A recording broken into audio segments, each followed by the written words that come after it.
Hello everybody, I'm Vittorio. I'm the Chief of Anesthesia of the Cardiovascular Thoracic Department of the University Hospital in Catania. We will perform an operation of thoracic surgery.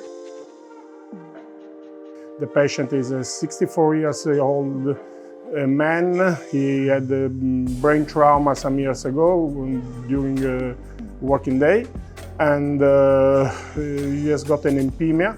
Pleuric empemia, so we'll have probably a drainage and decortication of the pleura. We put the sensor for entropy in his front.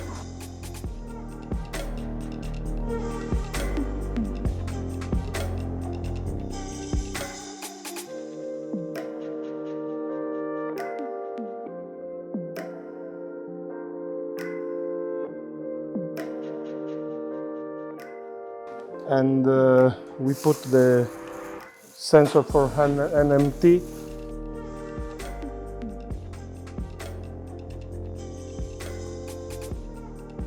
And the pulse oximetry that works as surgical plethysmographic index. You can see from the monitor there was a decrease in the value of response entropy and state entropy. This is due to the fact that we did some sedation because the patient was very anxious before the induction of anesthesia.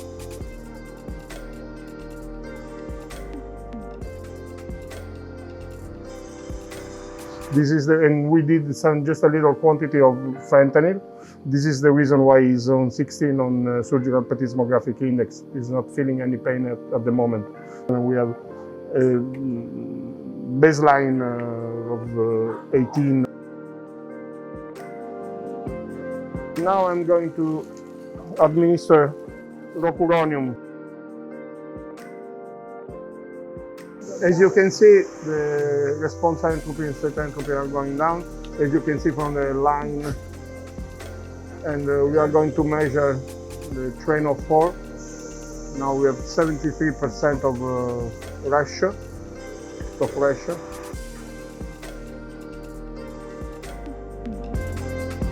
Now we are going to intubate the patient.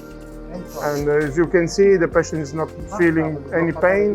The patient is with response entropy and state entropy quite low. And the patient is completely under neuromuscular blocking agent. We just finished to control our airway. We removed the T-tube, and now we put the bronchial block, and now we are just on one lung ventilation. We stopped the infusion of propofol and we are on desflurane, 6% desflurane. As you can see, the patient has got a normal entropy under 60, and the patient is not feeling any pain at the moment, 29, 28 with the surgical plethysmographic index.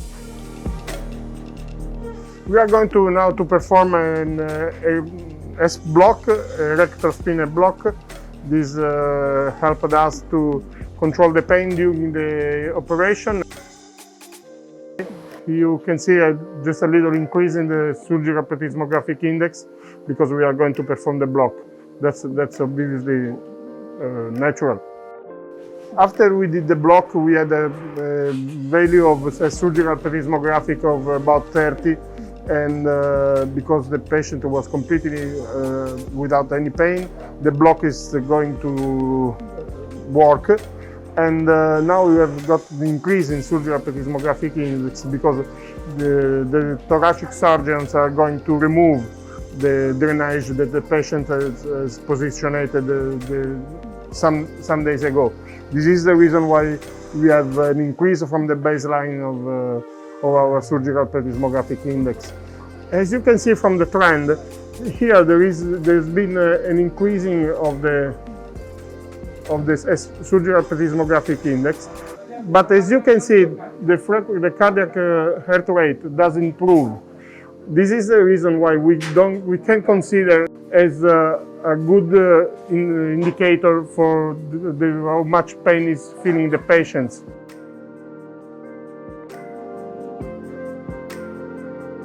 The surgeons had made the skin incision, and we are in a good control with the sedation.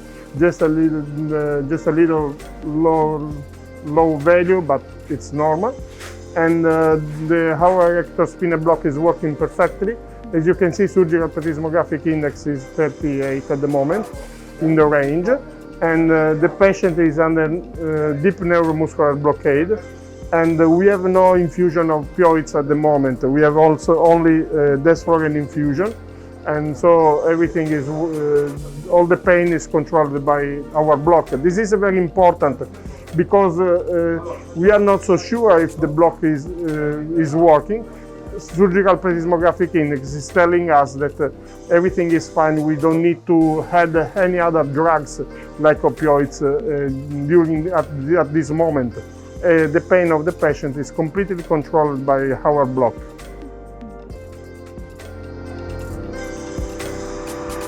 It's very important for us to have the value of surgical plethysmographic index in this phase, because what anesthesiologists are used to do is to do an infusion of propofol or desflurane and opioids like remifentanil. But if you did a block and you are sure that the block is working perfectly, you don't need nothing completely. You need only to maintain the plane of anesthesia with gas, as we are doing at the moment, because we are sure that the patient is without any pain. So we need nothing.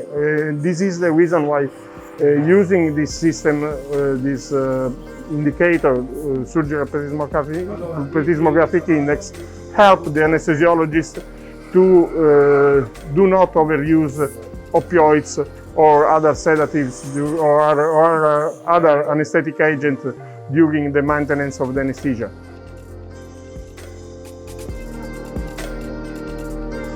We have had a big instability with the value of entropy during this phase of the anesthesia. And we could realize that probably the patient was not so sensible to the use of halogenated gas.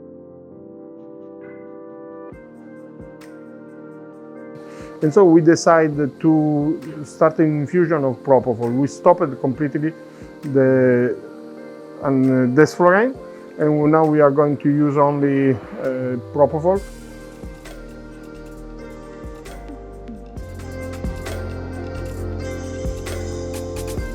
Because as you can see, we have much more stability of the value of the entropy. And this shows us how much is important to monitor this parameter, because we can choose. We are able to avoid any overuse of the drug, but we are also able to choose the right agent for each patient.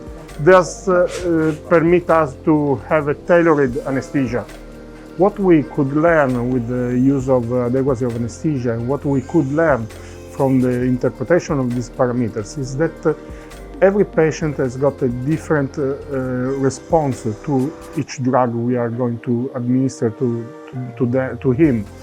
And this is very clear from neuromuscular blockade at the moment, because as you can see, we are in a deep neuromuscular block, and we did only the bolus at the beginning of the operation when we intubate the patients. It was about 1.5 hours ago, and as anesthesiologists we are used to use neuromuscular blockade agent on the basis of the time, but it's exposed us to the risk of an overuse of this drug. The operation is just finished. Move the patients on the horizontal position. It was on the right side till now. And now we stopped the infusion of the propofol. And we are going to have to administer Bridion Sugammadex to the patient. We have three top counter, and this is the reason why we'll administer 2 micrograms per kilos of Bridion Sugammadex to the patients. Now we will wait for full recovery from the neuromuscular blockade, and as you can see, entropy is going to increase because we stopped the infusion of propofol. Now we have a complete recovery from neuromuscular blocking agent. We have top ratio of 93. We could extubate the patients, but we are waiting for entropy, for theta entropy to become much more closer to response entropy. The patient is still sleeping, and so we must wait probably some minutes still.